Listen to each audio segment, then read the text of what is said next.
Welcome back to another board game tier list, everybody. This time we are doing Monopoly. I assume everybody pretty much knows how to play Monopoly, so we are just doing the properties in Monopoly. And S tier is going to be the best. The best is S, and the worst is F. So let's see what happens. So we are going to go from the cheapest property, aka the first ones that you'll go around at the beginning of the game into all the way to Boardwalk at the end. So let's see where each of them lands. Okay, so we're going to do them by color. And I think that this is going to be an outlier because most of the same color will be the same tier, theoretically. I think this breaks from that. So Baltic Avenue and Mediterranean Ave. So let's just picture a board real quick. So over here we have Go, and then over here we have the first section, which would be these two, and then these three. And so everything here costs $50 to get a house on it. And then everything here costs 100, everything here costs 150, everything here being Boardwalk and the green ones, those would cost 200 to do. So the advantage of these is that there's only two of them, so it's very easy to get to own both of them. Then once you have the set, then you can get the houses. So that's an advantage. One thing that's interesting though is that if you look at Mediterranean Ave, if you bought this for $60 and then you got Baltic Avenue as well, and then you bought 5 houses for it, aka 5 houses gets you a hotel. The first time someone lands on it, all you do is recoup the money. So this one's going to go down to C tier because the hope is that every time that someone lands, the first time that someone lands on one of your sites that have a hotel, the goal is to be able to make back a very significant portion of your money, all of the money that you invested into that, and then at least some of the money that you invested into some of your other properties. So Baltic Avenue, this is not the case. You get $450 for someone landing on it when it has a hotel. And you'd only have to pay about $300 to get this and get the hotel. So this one, because it's actually, I think Baltic is going to be S tier because it's so cheap. It's easy to get the other one, and you get a big payday whenever it comes around. So next we have blue, Connecticut Ave, Vermont Ave, and Oriental. So each of the houses cost 50 on these as well. And as you can see here, these have drastically different amounts for the hotels, or the rent that you get from the hotels. These have pretty much the same. So I'm just going to consider all these the same card. And I'm on this tier list, I'm going to be essentially just considering that you have a hotel on these whenever someone would land on them, which is hopefully the goal. So these three are all just amazing. They're very inexpensive to get. So you could buy all 3 of these for about $300 total. And then you could get a house or a hotel on each of them for $250 each. So then if someone landed on Vermont, I would get $550, which is enough to pay for buying all the properties and the hotel that I got on this property. And then if someone landed on them again, you'd get all your other money back. So these ones people are going to land on often, and they are very cheap to get and very cheap to get hotels on. So that would be S tier as well. Okay, so now we have pink, purple, whatever you want to call this one. Virginia Avenue, St. Charles Place, and States Ave. So I think one thing that I'm not really going to talk about in here is that some of the chance cards make it so that people will go to certain different spots. Those do matter, but so it makes it slightly higher up on the list, but not that significantly higher. So these ones each cost 100 each for a house, so a hotel would be 500. I think that these will all go to A tier. Very inexpensive to get. Doesn't give you a huge return, but it's definitely worth it. Next we have Orange, New York Ave, St. James Place, and Tennessee Ave. So these ones also cost only $100 each for the houses and $500 for the hotel, essentially.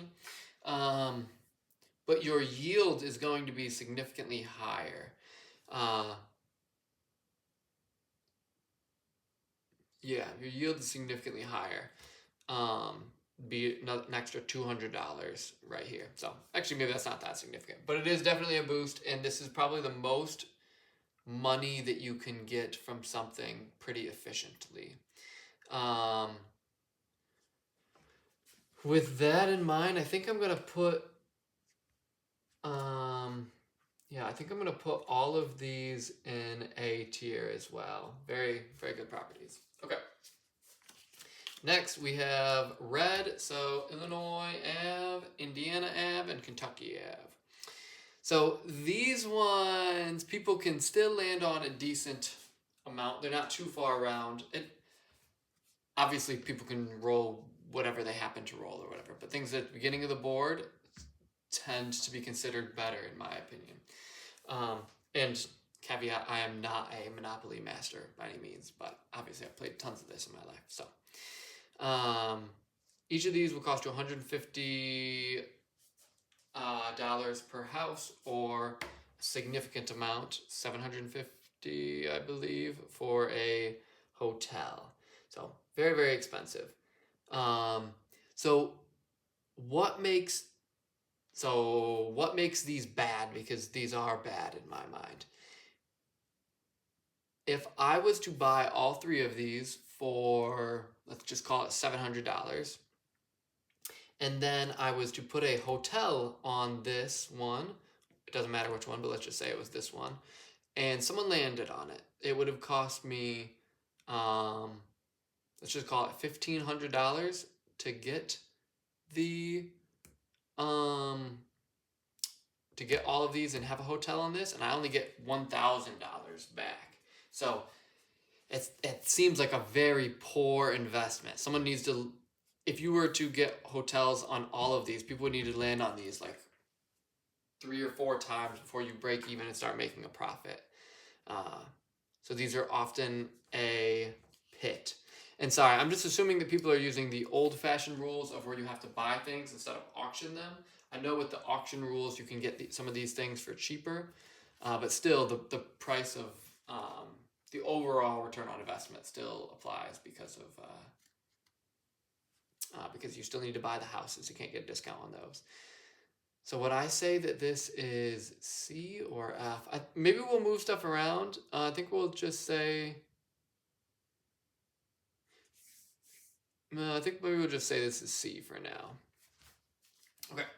Now we have yellow, Marvin Gardens, Ventura Avenue, and Atlantic Ave. So these would each cost $750 to get a hotel. You can see that you only get barely more money for this than for these. And they're slightly more expensive to buy. I really don't think that... I was expecting that these would be moved up to B tier over these, but I don't actually think that they are. I think that these are still in C as well. I think it's only fair. All right, let's do green. Pennsylvania Avenue, Pacific Avenue, and North Carolina Avenue.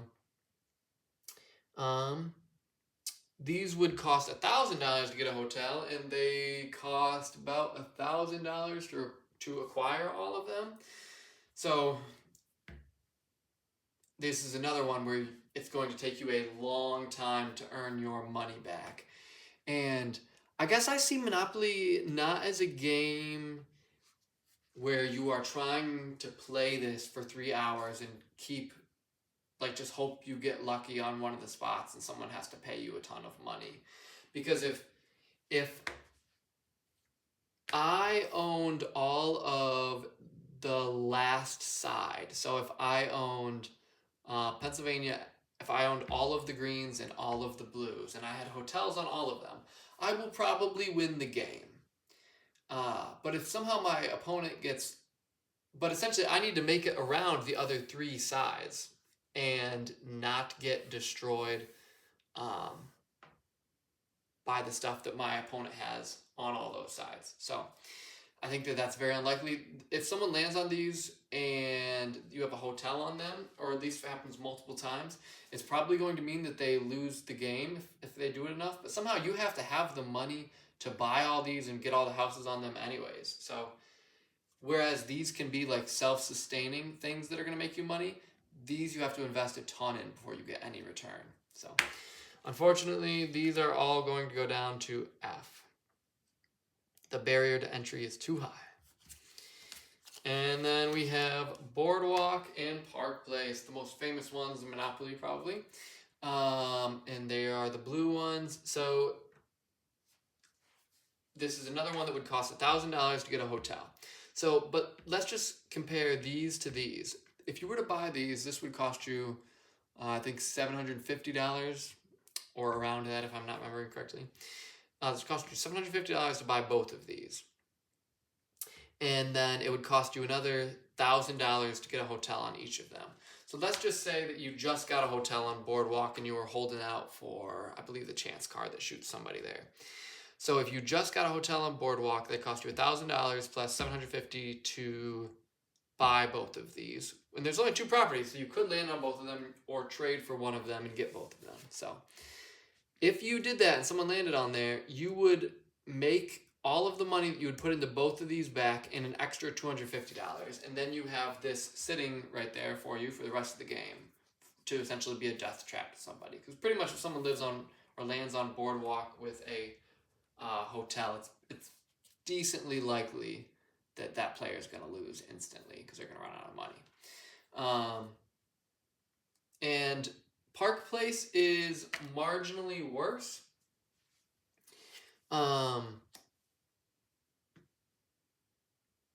But it's still good, I guess. I think we're going to be a little bit more generous. I think we're going to move these two to B.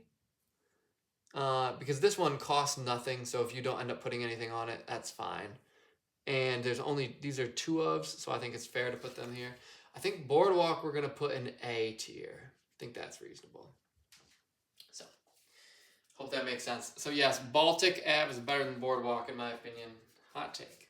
Okay, now we got all of our railroads, Short Line, B&O, Reading, and Pennsylvania. And these ones are just very simple.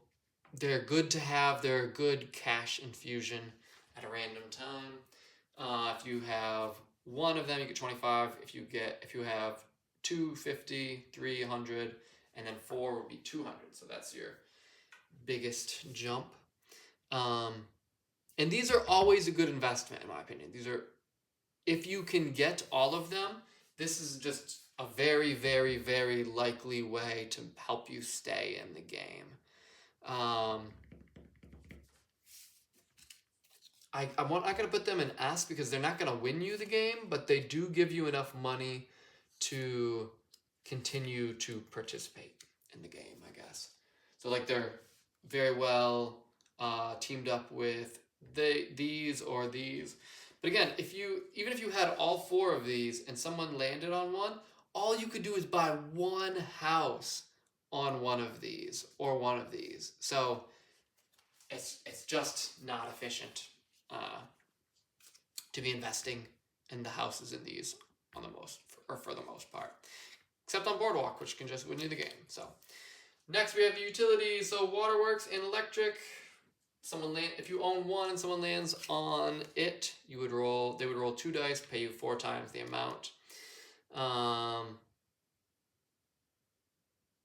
Oh, interesting. So it actually works slightly different than I thought it did.